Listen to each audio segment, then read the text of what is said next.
এখানে 25টি প্রশ্ন রয়েছে। এই প্রশ্ন সেটটি অনেক আগের করা, তখন প্রত্যেকটি প্রশ্নের মান 2 পয়েন্টস করে ছিল। যাই হোক, সেই পুরনো প্রশ্নগুলো আমি একটু শেয়ার করছি। প্রথম প্রশ্ন, সর্বেশ্বরবাদ অনুসারে ঈশ্বর জগৎ থেকে পৃথক, ঈশ্বর ও জগৎ অভিন্ন, ঈশ্বর জগতের সঙ্গে অভিন্ন এবং ভিন্ন, ঈশ্বর জগতের প্রতি উদাসীন। সঠিক হবে অপশান বি, ঈশ্বর ও জগৎ অভিন্ন। কারণ যাহাই ঈশ্বর তাহাই জগৎ, all is god, god is all. এই হচ্ছে প্যান্থিইজমের মূল কথা। নেক্সট প্রশ্ন, চার্বাক মতে চৈতন্য কি? চৈতন্যকে চার্বাকরা দেহের গুণ বলেছেন, আত্মার গুণ বলেননি। তাহলে সঠিক উত্তর হবে দেহের গুণ। Who says I can never catch myself? কে বলেছেন যে আমি কখনোই আমার আত্মাকে ধরতে পারি না? এই প্রশ্নটির সঠিক উত্তর হবে ডেভিড হিউম। হিউম বলেছেন, হিউমের দর্শনের গুরুত্বপূর্ণ যে সিদ্ধান্ত বা যে তত্ত্ব, সেটা হলো ইমপ্রেশনস অ্যান্ড আইডিয়াস, মুদ্রণ এবং ধারণার তত্ত্ব। Without impressions no ideas. যেহেতু আত্মার কোনো মুদ্রণ বা ইন্দ্রিয়জ হয় না, তাই আত্মাকে পাওয়া যায় না, আত্মাকে ধরা যায় না। এটা হিউমের বক্তব্য।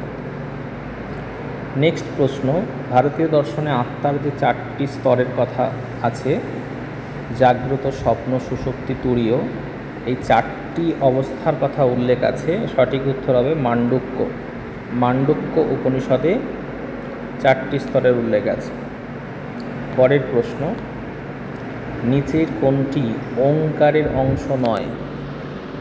এই উত্তরটা হবে তুরীয়। তুরীয় অংশটির তুরীয়তে ওঙ্কারের অংশ নয়। রাজসূয়া যজ্ঞ, রাজসূয়া যজ্ঞ করা হতো রাজাকে আরও শক্তিশালী করার জন্য, রাজা হিসাবে শপথ গ্রহণ করার জন্য, রাজার কাছে ভালো কিছু আনার জন্য, যুদ্ধে জয়লাভ করার জন্য। উত্তর হবে রাজাকে আরও শক্তিশালী করার জন্য রাজসূয়া যজ্ঞ করা হতো।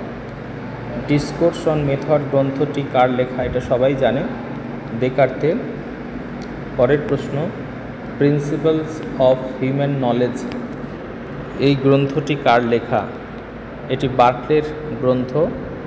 আমি চিন্তা করি অতএব আমি আছি, এই যে ডেকার্তের বক্তব্য, এই ডেকার্তের মতে এই বচনটি শতক প্রমাণিত। কারণ কি? কারণ হচ্ছে যে ডেকার্তের মতে চিন্তা করা মানে জ্ঞাতার সারসত্তাকে নির্দেশ করে। এই প্রশ্নটাই হবে সঠিক উত্তর। চিন্তা করা মানে জ্ঞাতার সারসত্তাকে নির্দেশ করে, এটি হবে সঠিক উত্তর। প্রথম অপশান এটি হবে প্রথম উত্তর। পরের প্রশ্ন যেটা ছিল, গ্রিক দর্শনের দ্বান্দ্বিক পদ্ধতির প্রণেতা হলেন। আমরা হয়তো অনেক সময় জেনও করে ফেলতে পারি, কিন্তু ডায়ালেকটিক মেথড, সক্রেটিক আইরনি বলা হয়, এটা সক্রেটিসের সঠিক উত্তর হবে। নেক্সট প্রশ্ন, নিচের কোনটি স্পিনোজার দর্শনের ক্ষেত্রে সত্য নয়? অর্থাৎ দেহ মনের ওপরে প্রভাব ফেলতে পারে না, দৈহিক মানসিক ক্রিয়া প্রতিক্রিয়াবাদ, এটা তো অবশ্যই স্পিনোজার দর্শনে নয়। অপশান বি উত্তর হবে। নিচের কোন সূত্রটি বা বাণীটি লাইবনিজের দর্শনে ক্ষেত্রে সত্য নয়?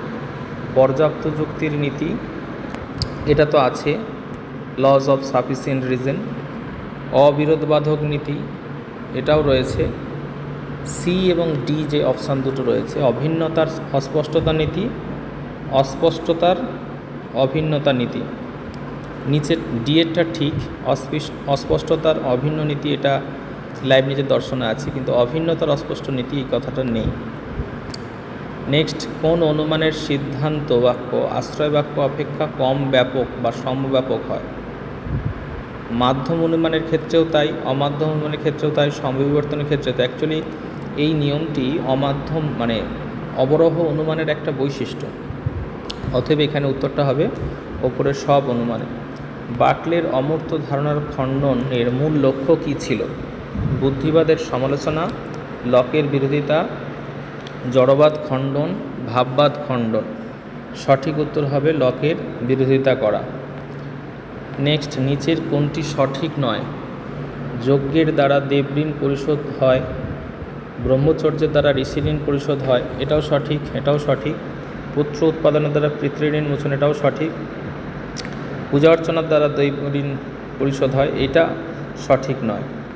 হেতুপদ থাকে কোথায়? আরোহ অনুমানে থাকে না, অমাধ্যম অনুমানেও থাকে না, নিরপেক্ষ ন্যায় অনুমানে হেতুপদ থাকে।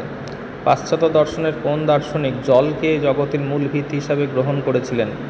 এর উত্তরটা সকলেই জানি যে পাশ্চাত্য দর্শনের আদি জনক Thales. The philosopher who stated that the mind at birth is a tabula rasa, অর্থাৎ পোড়া কাগজের মতো থাকে আমাদের জন্মের সময়, অলিখিত সাদা কাগজের মতো থাকে আমাদের মন। এটা হচ্ছে অবশ্যই জন লকের বক্তব্য, অভিজ্ঞতাবাদী জনক জন লক।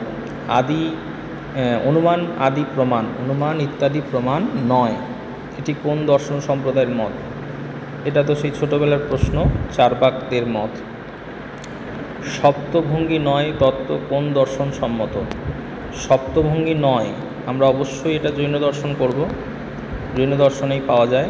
একই উদ্দেশ্য বিদেহযুক্ত দুটি নিরপেক্ষ বচনের গুণ ও পরিমাণ উভয়গত পার্থক্য থাকলে তাদেরকে বলা হয় বিরুদ্ধ বিরোধিতা, এটাও সকলে জানো, ডেফিনেশন থেকে প্রশ্ন এসেছে এটা। বৌদ্ধ দর্শনে দ্বাদশ নিদানের পরিচয় পাওয়া যায় দ্বিতীয় আর্য সত্যে, এটাও সকলে জানো নিশ্চয়ই। ক্রম অনুসারে দার্শনিকদের সঠিক তালিকা নির্বাচন করো। এটার সঠিক উত্তর হবে থেলস হচ্ছে গ্রিক ফিলোসফির একদম শুরুর দার্শনিক, তারপরে সক্রেটিস, তারপরে তার প্লেটো, তার শিষ্য অ্যারিস্টটল, এটা সঠিক। কিন্তু তারপরেরগুলো অ্যানাক্সিমেন্ডার, থেলস, রাইল, পিয়ার্সে, এটা সঠিক নয়। হিউম, লক, বার্কলে, স্পেন্সার, এটাও সঠিক নয়। লাইবনিজ, ডেকার্ট, হেগেল, কান্ট, এটাও সঠিক নয়। আমরা যদি সঠিক দেখতে চাই তাহলে অবশ্যই আমাদেরকে অপশান এ ক্লিক করতে হবে। সম্বন্ধ অনুসারে নিরপেক্ষ বচন কয় প্রকার? সাপেক্ষ এবং নিরপেক্ষ যে দুই বচন আছে, সাপেক্ষ বচন এবং নিরপেক্ষ বচন, সেইখানে আমরা অবশ্যই দুই প্রকার করব। হু ওয়াজ প্রপাউন্ডেড দ্য নাম্বার থিওরি, অর্থাৎ সংখ্যা তত্ত্বের প্রবর্তক হচ্ছেন পিথাগোরাস। এই ছিল মোট 25টি প্রশ্ন। আশা করছি কারোর সুবিধা হতে পারে, সেই জন্য এটা বানালাম। ধন্যবাদ।